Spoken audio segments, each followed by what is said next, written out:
नमस्कार, स्वागत है आप सभी का राज्यसभा टीवी में। मैं हूं आपके साथ अमृता चौरसिया और आप देख रहे हैं आज की चर्चा। भारतीय अर्थव्यवस्था पॉजिटिव ग्रोथ से सिर्फ चंद कदम दूर है। ये दावा है रिजर्व बैंक ऑफ इंडिया का, जिसने स्टेट ऑफ इकोनॉमी यानी कि अर्थव्यवस्था की स्थिति पर लिखे अपने एक लेख में ये कहा है कि भारतीय अर्थव्यवस्था में वी शेप रिकवरी देखने को मिल रही है।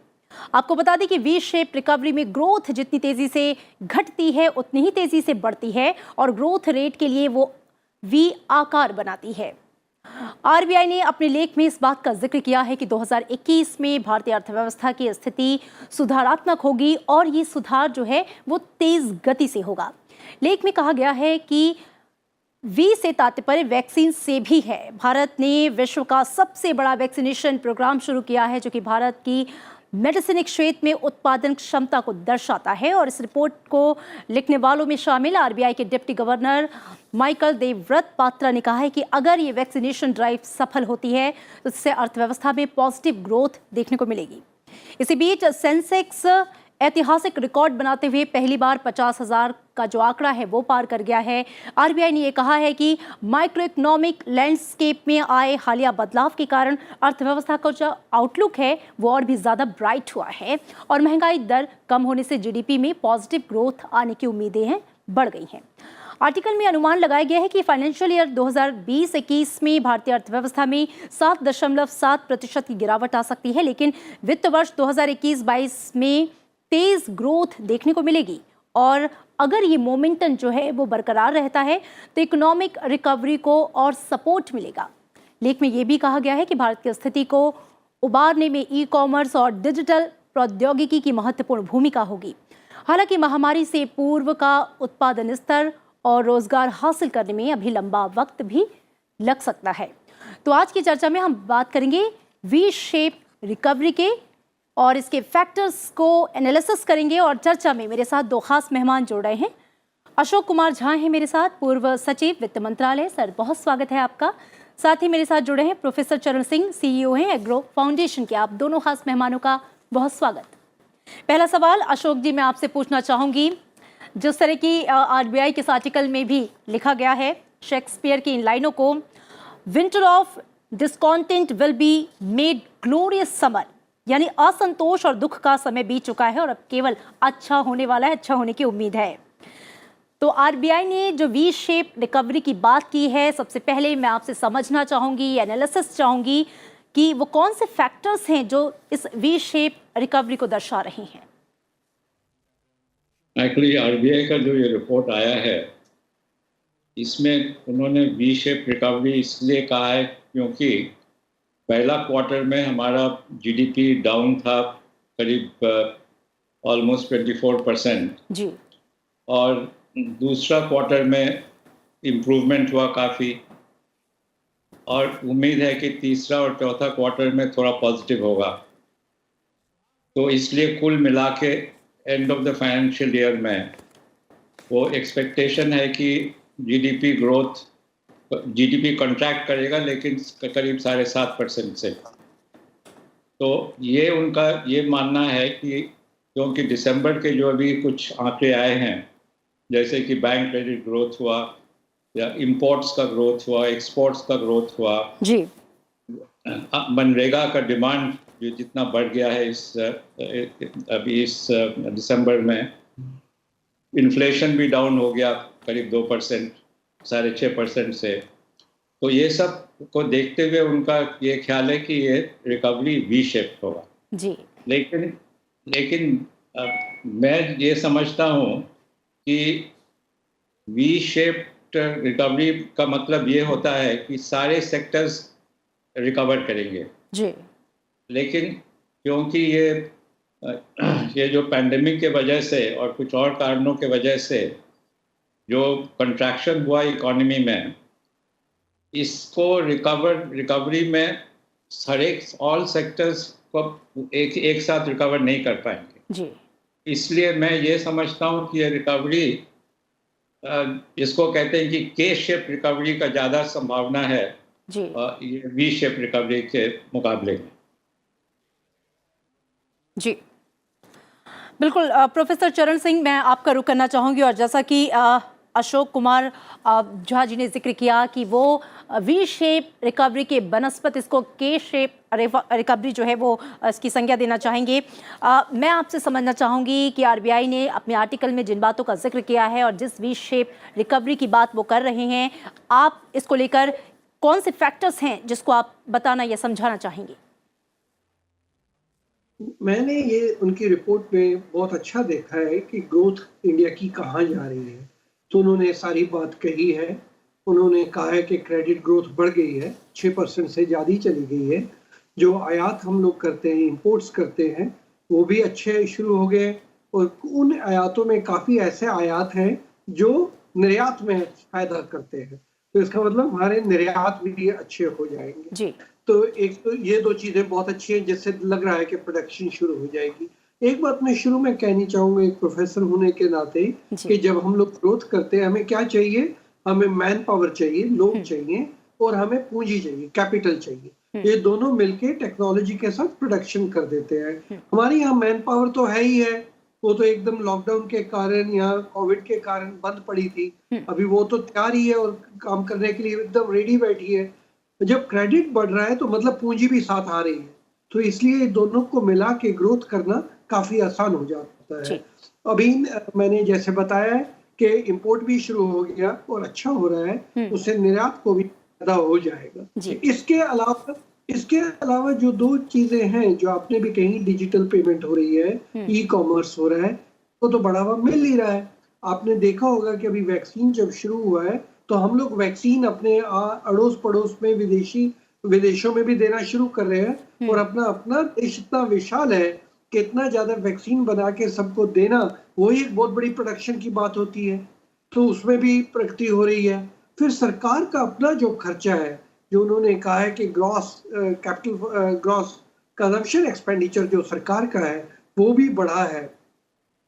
तो इन सब कारणों से ग्रोथ का मुझे जहां तक लगता है कि शार्प वी शेप होगा। हाँ, कुछ लोग कहते हैं कि के शेप होगा, कुछ में ऊपर जाएगा, कुछ में नीचे जाएगा, पर सरकार ने जो ये कदम उठाए हैं ना पिछले 9 महीनों में, हर पूरे देश में हर इंडस्ट्री को, हर वर्ग को थोड़ा सपोर्ट किया है, जो मुझे लगता है कि के शेप की जगह ये वी शेप ही पकड़ेगी ग्रोथ। क्योंकि ग्रोथ जिस तरीके इन्होंने प्रिडिक्ट की है, कहाँ पे 23.9 ग्रोथ थी पहले 3 महीने में, तिमाही में, उसके बाद अच्छी हो गई। इस तिमाही में जो अक्टूबर, नवंबर, दिसंबर है, ये हमारे देश में बिजी सीजन कहलाता है। इसमें त्योहार भी होते हैं, मौसम भी अच्छा होता है, शादियां भी होती हैं। जनवरी, फरवरी, मार्च का भी जो तिमाही होती है वो भी बिजी सीजन कहलाती है। उसमें भी काफी त्योहार आते हैं और शादियां होती है, मौसम बहुत अच्छा होता है। तो ये ग्रोथ पिकअप करेगी। अब जब ग्रोथ पिकअप कर रही है और क्रेडिट दिखा रहा है और इंडस्ट्री की ग्रीन शूट्स हो रही हैं, प्रोडक्शन आ रही है, उन्होंने ये भी कहा कि पीएमआई जो है, मैन्युफैक्चरिंग इंडेक्स है, वो नवंबर से बेहतर दिसंबर में आ गया है। तो मेरी राय में वी शेप है और जो उन्होंने आर्ग्यूमेंट्स अपने उसमें दिए हैं, उससे तो यही लग रहा है कि ग्रोथ एकदम पिकअप करेगी।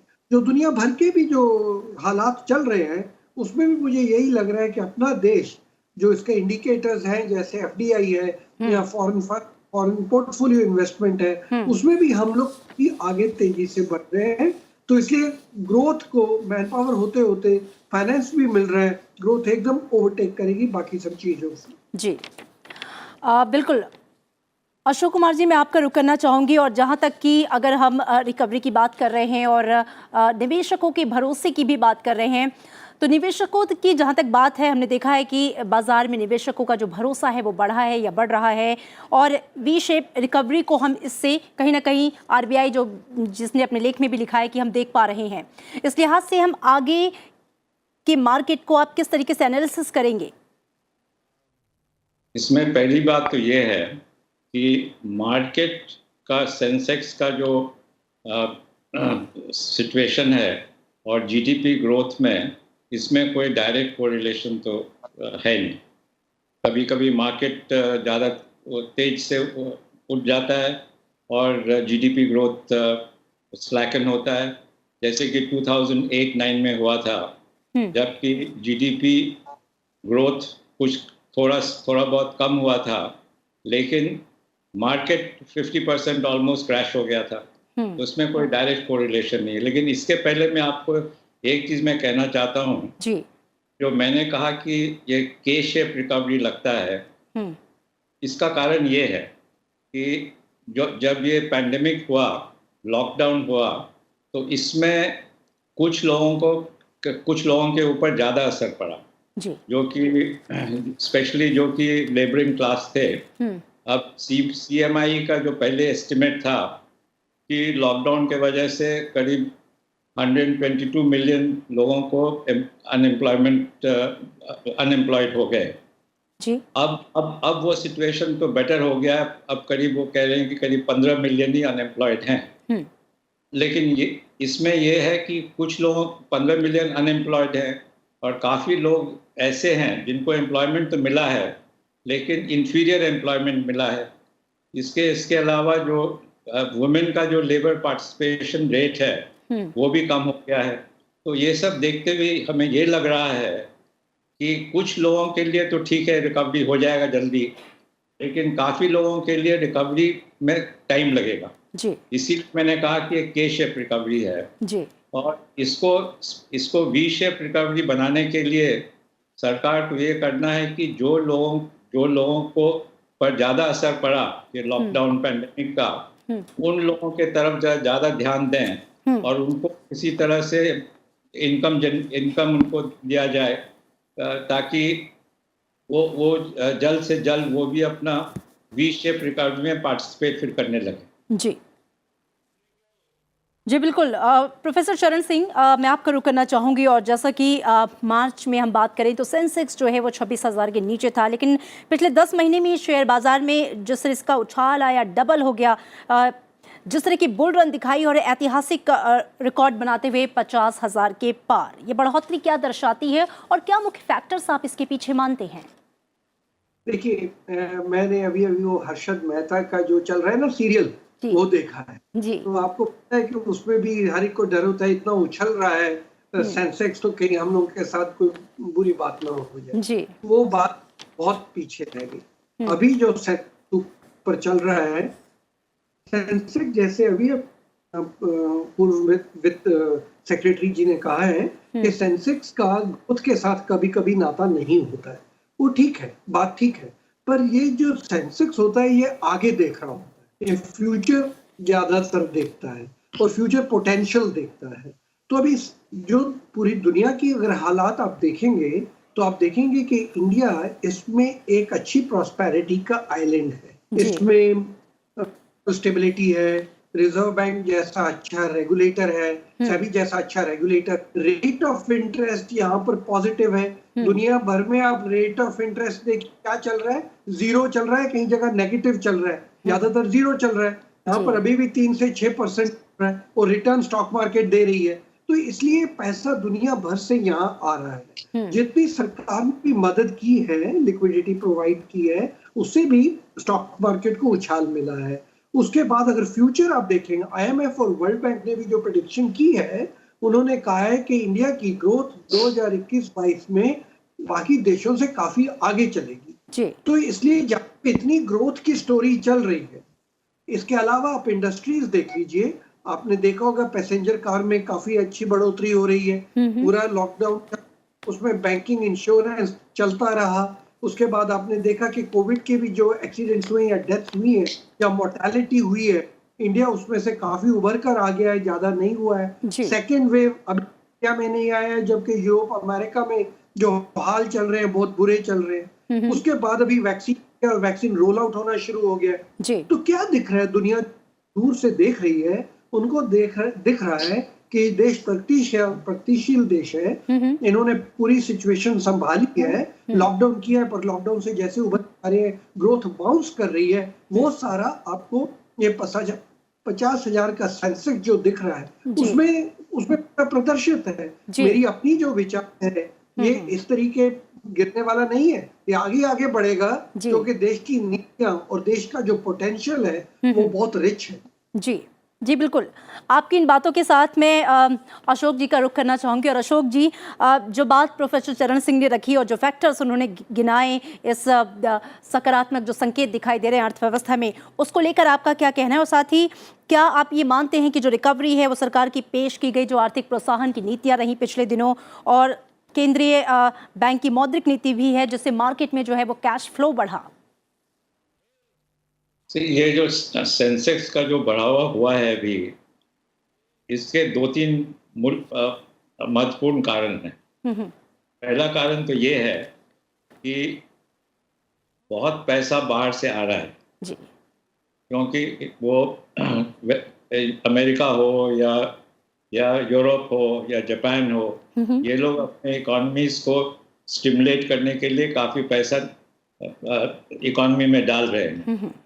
वो कुछ वहाँ से काफ़ी पैसा इसलिए हमारे पास भी आ रहे हैं, इसीलिए स्टॉक मार्केट में बहुत सारे पैसा है और इसी वजह से वो एक महत्वपूर्ण कारण है, इस वजह से कि वो इसलिए स्टॉक मार्केट उछल रहा है जी। तो इसको हमें ध्यान देना होगा। ये नहीं है कि जो कि हमारा उद्योगपति और उद्योग वगैरह बिल्कुल इतना अच्छा कर रहा है कि स्टॉक मार्केट 50,000 जो अभी हो गया सेंसेक्स, तो वो रिफ्लेक्ट जो कर रहा है। तो हमें इसलिए मैंने कहा शुरू में ही कि कोई कोरिलेशन तो है नहीं, क्योंकि अगर आप पास्ट में भी देखें तो स्टॉक मार्केट काफ़ी वक्त आगे जाता है और जीडीपी ग्रोथ कम रहता है और काफ़ी टाइम पे जीडीपी ग्रोथ आगे रहता है और स्टॉक मार्केट पीछे रहता है जी। तो इसलिए कोई कोरिलेशन तो इसमें है नहीं। तो उसको देख के, अगर स्टॉक मार्केट को देख के अगर हम समझें कि हमारा इकॉनमी अच्छा कर रहा है, तो ये तो मैं नहीं समझता हूँ कि सही है जी। बेसिकली जो ये सही है कि सरकार ने काफ़ी स्टेप्स लिए हैं इसको इकॉनमी को रिवाइव करने के लिए जी। और ये बजट आने वाला है उसमें भी मैं समझता हूँ कि कुछ स्टेप्स लिया जाएगा जी। लेकिन मैं इस बात से नहीं मान सकता हूँ कि जो 50,000 जो अभी सेंसेक्स पहुंच गया है जी। इससे हम ये कंप्लेसेंट हो जाएं कि इकॉनमी बहुत अच्छा कर रहा है, अब हमें कुछ ज़्यादा और कुछ करना नहीं है। तो ये जी बिल्कुल।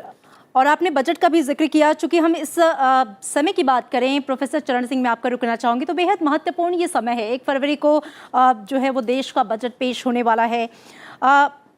रिकवरी की जो सिचुएशन है, अगर सरकार की ग्रोथ से जुड़ी पॉलिसी बनाने में, हम आपसे जानना चाहेंगे कितनी मददगार साबित होगी ये जो सिचुएशन अभी दिखाई दे रही है, आने वाले बजट में सरकार के लिए कितनी सहूलियतें देगी नीतियां बनाने में? तो मुझे तो ये लगता है जिस तरीके जो हालात और आंकड़े सामने आ रहे हैं, जो रिजर्व बैंक की रिपोर्ट आई और उसमें उन्होंने जो सारे अपने एविडेंस दिया है, क्रेडिट बढ़ रहा है, कौन से सेक्टर में बढ़ रहा है, वो सारी चीजें जो कह रहे हैं, उसको यही लगता है कि देश प्रगति की साइड मुड़ गया है। जो मुश्किल टाइम आया था तो उसमें झुकाव हुआ था, अभी हम लोग रिकवर कर गए। जब रिकवर करते हैं तो उसी को अभी पानी डालना है ताकि वो ग्रीन शूट्स जो हैं अच्छी तरह आगे बढ़े। तो कहाँ पर पढ़ सकते हैं? मुझे लगता है कि इस मुश्किल वाले समय में छोटी छोटी जो इंडस्ट्री होती है उसको हाथ पकड़ के थोड़ा संभालना पड़ता है। सरकार ने भी 9 महीने में यही कोशिश की है कि लघु उद्योगों को थोड़ी सहायता करनी है, वो लगता है मुझे उनको जारी रखनी चाहिए।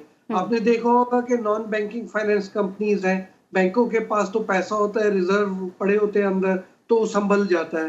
पर जो नॉन बैंकिंग फाइनेंस कंपनीज होती है बहुत छोटी छोटी होती है, उनको भी सरकार ने थोड़ा हैंड होल्डिंग किया है, लिक्विडिटी की है, वो मुझे लगता है जारी रखना पड़ेगा। फिर उसके बाद सरकार ने, आपको याद होगा कि वो रेडी में जो लोग अपना सब्जी बेचते हैं उन लोगों के लिए भी कुछ स्कीम्स निकाली थी, मेरा ख्याल है उनको भी जारी रखना पड़ेगा। मुद्रा लोन को भी आगे एक्सटेंड करना पड़ेगा। जो दुनिया में खोज हुई है, जब कभी भी इस तरीके की महामारी आती है, 18 महीने से 24 महीने बाद काफी मुश्किलें आ जाती हैं, जो सोसाइटी की मुश्किलें होती हैं। तो पैटी क्राइम लगता है, लोगों को एम्प्लॉयमेंट नहीं मिल रहा है जो अपनी मर्जी का मिलना चाहिए, माइक्रो फाइनेंस इंस्टीट्यूशंस पूरा पैसा नहीं दे पा रही है, रिकवरी नहीं हो रही है, इसलिए वहां पर कुछ असर दिख सकता है। तो उससे पैटी और सोशल टेंशन थोड़ी बढ़ जाती है। उस सबको हलने के लिए सरकार को उस साइड भी थोड़ा रुख करना पड़ेगा। अब अगर एम्प्लॉयमेंट देना है, इतना विशाल देश है, इतने यंग लोग यहाँ पर हैं, एम्प्लॉयमेंट दे रहे हैं, जैसे अभी अभी बताया कि वो कुछ तो रिवर्स माइग्रेशन में गांव में चले गए हैं, मनरेगा ने उनको पैसा दिया है पर उन्होंने वापस आके रोजगार ढूंढना है, तो उसमें 18 से 24 महीने लग सकते हैं। तो सरकार को अपना जो एकोमोडेटिव पॉलिसी है, हैंड होल्डिंग है, वो जारी रखनी पड़ेगी। तो मैंने इस लिहाज से 2 सुझाव दिए थे, अगर आपके पास समय है तो मैं बता सकता हूँ। जी बिल्कुल। नहीं तो अगले राउंड में आप चाहेंगे तो तब बताऊंगा। जी। तो मैंने कहा है कि जहाँ इतने यंग लोग हैं, इन लोगों को हम लोगों ने एंगेज करना है। तो जो कंस्ट्रक्शन और हाउसिंग एक्टिविटी होती है उसमें बहुत ज्यादा फॉरवर्ड बैकवर्ड लिंकेजेस होती हैं। एक घर बनाने में 275 के करीब इंडस्ट्री आती है और उसमें आके सहयोग करती है। तो ये जो हमारे कमजोर लोग हैं, जिसको हम लोग इकोनॉमिकली वीकर सेक्शन कहते हैं, या लो इनकम, जिनकी इनकम बहुत थोड़ी होती है, जिनके घर 300 स्क्वायर फीट के अंदर होते हैं, अगर हम उन लोगों को इंटरेस्ट फ्री लोन दे सके और के अपना घर बनाओ। देखिए आपको आईफोन इंटरेस्ट फ्री लोन पे मिल जाता है, कार इंटरेस्ट फ्री लोन पे मिल जाती है, तो घर भी अगर बनने शुरू हो जाए इंटरेस्ट फ्री लोन पे 275 इंडस्ट्री एकदम शुरू हो जाएगी। तो जो मैं कह रहा था 18 महीने से 24 महीने हम लोग उसको संभाल सकेंगे। दूसरी बात, मेरे ऐसे लोग जो रिटायर्ड हैं और जिनके पेंशन हो रही है, तो अगर हम देखें कि हम लोग घर के अंदर बंधे पड़े थे और अभी टूरिज्म बहुत सफर कर रहा है, तो जो धार्मिक टूरिज्म होता है, मंदिर तो वही है, कोई कैपिटल उधर पूंजी लगाने की जरूरत नहीं है, पर अगर हम मंदिर और रिलीजियस टूरिज्म को बढ़ावा दे सके तो उतने लोगों को रोजगार मिल जाएगा, कार, टैक्सी, हवाई जहाज, ट्रेन का फायदा होना शुरू हो जाएगा, तो इकोनॉमी उभरने लगेगी, विश्वास बढ़ने लगेगा। तो मैंने यहाँ तक जवाब दिया है कि जो पेंशनर्स है सरकार के, उनको आप एलटीसी फैसिलिटी दे सकते हैं ताकि डिमांड रिवाइवल हो जाए और लोग घर से निकलें और जाके टूरिस्ट प्लेस, धार्मिक टूरिस्ट प्लेसेस से शुरू करेंगे। बाहर के टूरिस्ट तो आने वाले नहीं है, हम और आप अभी और भी पर्यटन वाली जगह में जाने वाले नहीं है, पर जो बुजुर्ग है कम से कम मंदिर, गुरुद्वारा जाएंगे, ऐसे धार्मिक जगह पे जाएंगे तो कुछ निकलेंगे तो रिवाइवल होना शुरू हो जाएगा। तो 2 सुझाव से मुझे लगता है कुछ फर्क पड़ेगा। जी जी बिल्कुल। अशोक कुमार जी, मैं आपका रुख करना चाहूंगी, और जो अभी फिलहाल जो स्थिति दिख रही है और रिकवरी है, मैं आपसे समझना चाहूंगी कि अभी आपको क्या लगता है कौन कौन से ऐसे सेक्टर्स हैं जिस पे अभी और फोकस किए जाने की ज़रूरत है, और इस वी शेप रिकवरी के दिखने के बावजूद भी अभी फिलहाल आपको अर्थव्यवस्था की ग्रोथ के लिए किस तरह की चुनौतियां जो हैं वो दिखाई दे रही हैं? जैसे मैंने पहले कहा कि सबसे इम्पोर्टेंट जो भी मसला है ये एम्प्लॉयमेंट का है।